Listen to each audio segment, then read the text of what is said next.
In this segment, we're going to focus on two very important movements that occurred that were very influential in the development of not only the American identity, but also in the foundation of what will become the revolution and the foundation of what becomes our nation as a whole.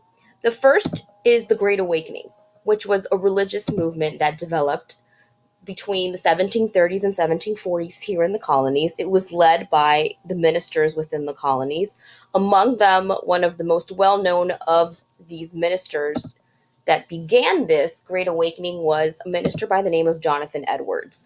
And the Great Awakening was this movement that dealt with different ideas regarding religion and what it meant to have a relationship with God, that people were able to have a relationship with God.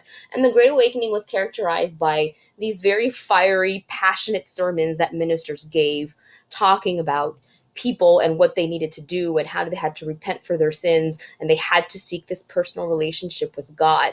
One of the key ideas about the Great Awakening was this idea of spiritual equality, that no matter who you were, whether you were wealthy, whether you were poor, indentured servant, or noble, it didn't matter. In the eyes of God, everyone was the same spiritually. Everyone had a soul. And this was a very important idea because this idea of spiritual equality also led people to believe and demand political equality. That if in the eyes of God I am equal, then under the law, I should have the same types of equalities as well. These meetings then became not only a place for people to come together to practice their religion, but these meetings also became a place for people to come together and start to discuss different political and social issues in the time during this time period. The other movement that occurred that began in Europe and also found its way to the colonies was the Enlightenment, right? And this was a philosophical movement that really emphasized the idea of human reason, right? Hence the idea of the Enlightenment, that people can be enlightened, that the human mind was capable of reason, of scientific analysis. It also emphasized individualism, and the Enlightenment then really applied the laws of nature to politics and society.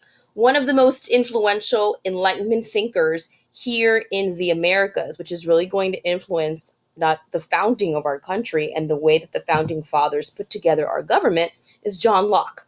Right? And John Locke had this idea of a social contract, that people came together and entered into a social contract between the citizen and the government, in exchange for the government to protect its citizens, then the people would then obey the government laws, right? There was this contract, this agreement between the people and the government. He also believed that people had natural rights, life, liberty, and property. And this idea of natural rights is the foundation to why our Declaration of Independence talks about life, liberty, and the pursuit of happiness. It is based on John Locke's ideas. So the Enlightenment and the Great Awakening were two very important movements because it really prompted Americans to start to debate political, societal, and religious questions. It put forth the idea that there was equality, whether in the eyes of God or the eyes of justice, it was among all individuals. And this idea of equality is going to be a major foundation of our nation.